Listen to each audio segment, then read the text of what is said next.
चलिए इस वीडियो में हम बात करेंगे स्ट्रेट ऑफ हॉर्मुज पर, क्योंकि ईरान ने उस पर अपनी तैनाती तो कर रखी है, लेकिन उससे अगर किसी को भी अपने तेल या गैस के जहाज़ लेकर रवाना होना है तो उसे टोल देना होगा। तो ऐसे में सवाल ये उठता है कि क्या ईरान भारतीय जहाज़ों से भी पैसा वसूल रहा है हॉर्मुज पार करने के लिए? बाकी देश क्योंकि 20 लाख डॉलर दे रहे हैं, इस पर जवाब सामने आया है। हम आपको बताते हैं कि क्या स्ट्रेट ऑफ हॉर्मुज से भारत के जहाज़ गुजरने पर ईरान उससे भी टोल ले रहा है। नमस्कार, आप देख रहे हैं न्यूज़ 18 का डिजिटल प्लेटफॉर्म। मैं हूं आपके साथ श्रुति श्रीवास्तव।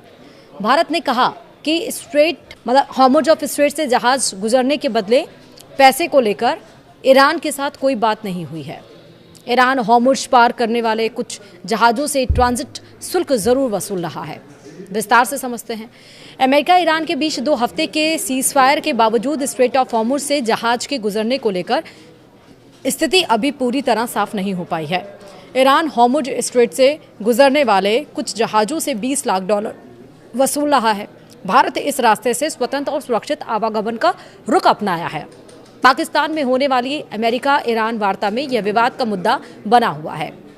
ईरानी संसद की राष्ट्रीय सुरक्षा समिति के सदस्य अलाउद्दीन बैरोजर्दी ने Islamic Republic of Iran broadcasting को बताया कि हॉर्मुज पार करने वाले कुछ जहाज़ों से ट्रांजिट शुल्क के रूप में $2 मिलियन वसूलना ईरान की ताकत को दर्शाता है। 28 फरवरी को ईरान पर शुरू हुए हमले के बाद से यह रास्ता तेल और गैस ले जाने वाले जहाज़ों के लिए बंद हो गया।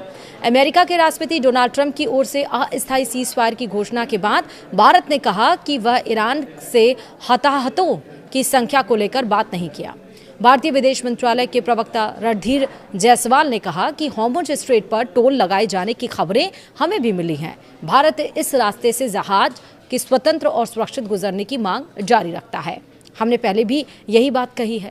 वहीं सीज़फायर से पहले भी ईरान की ओर से शुल्क वसूलने की खबरें आई थीं। वहीं ईरान ने भारत को मित्र देश के रूप में इस रास्ते से आवागमन की अनुमति दी है। ऐसे में सवाल है कि क्या भारत ने स्ट्रेट ऑफ हॉर्मुज से अपने जहाज निकालने के लिए ईरान को ट्रांजिट शुल्क दिया था? केंद्र सरकार ने इस बात से इनकार कर दिया कि ईरान को ऐसा कोई भुगतान नहीं किया गया था। वहीं रणधीर जायसवाल ने 9 अप्रैल को कहा, हॉर्मुज स्ट्रेट से जहाज गुजरने के बदले पैसे को लेकर हमारे और ईरान के बीच कोई बात नहीं हुई है। भविष्य में अगर ऐसी स्थिति बनती है तो उस समय इस पर निर्णय लिया जाएगा। हम हॉर्मुज स्ट्रेट से बिना किसी रोक टोक के और सुरक्षित शिपिंग की मांग जारी रखेंगे। वहीं इस रास्ते से भारतीय ध्वज वाले 8 LPG टैंकर गुजरने हैं।